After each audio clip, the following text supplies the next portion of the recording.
Merry Christmas to all of you. We're in the season.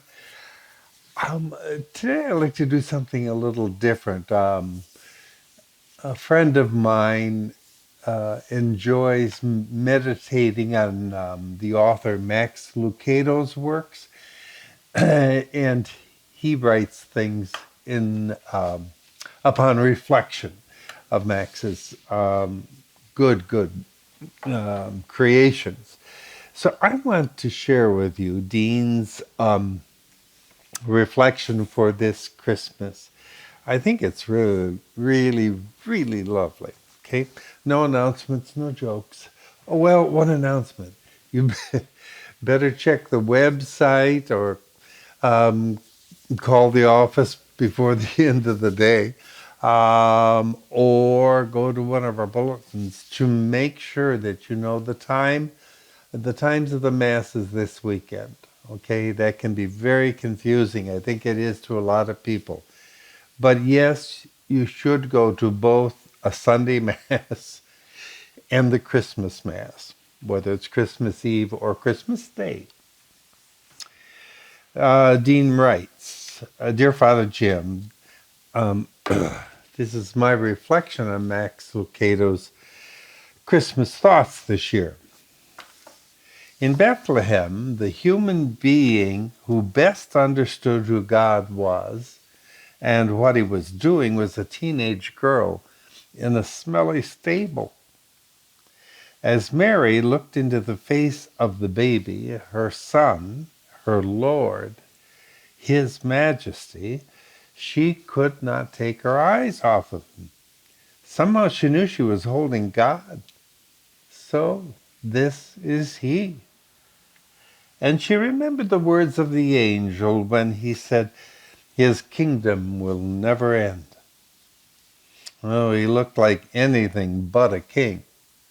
His cry, though strong and healthy, was still the helpless and piercing cry of a baby. Majesty in the midst of the mundane, holiness in the filth of sheep manure and sweat, divinity entering the world on the floor of a stable through the womb of a teenager and in the presence of a carpenter. The virgin birth is much more than a Christmas story. It's a story of how close Christ will come to you.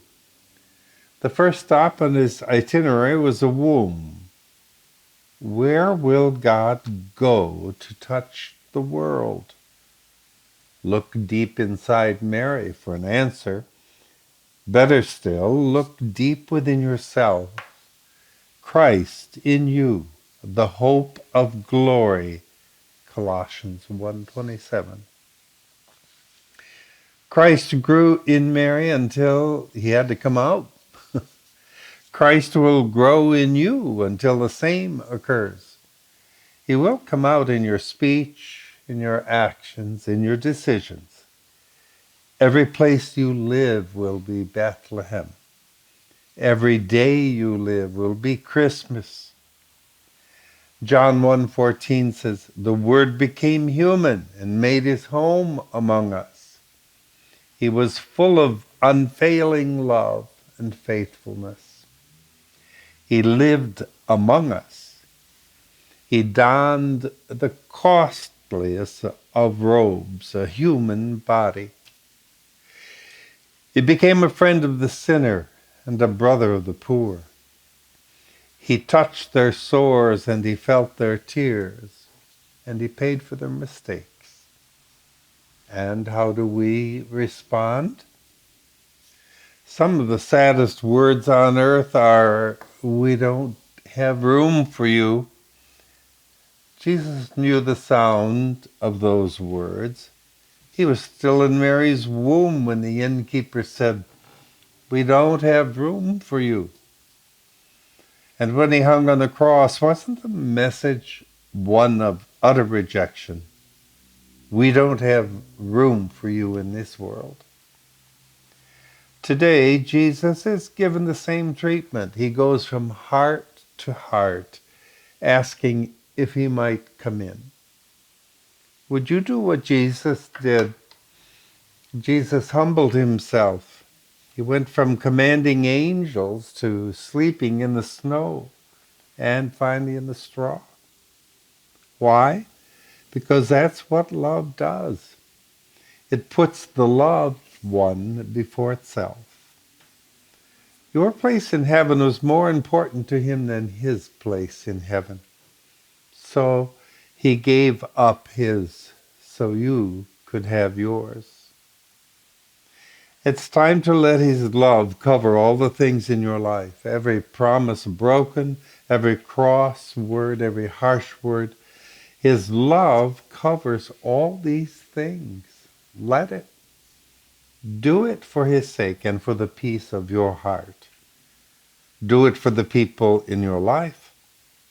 Let his love fall on you so your love can fall on others. This is our prayer for you at this most wonderful and precious time of the year. We wish you and your family a most profound and meaningful Advent and Christmas.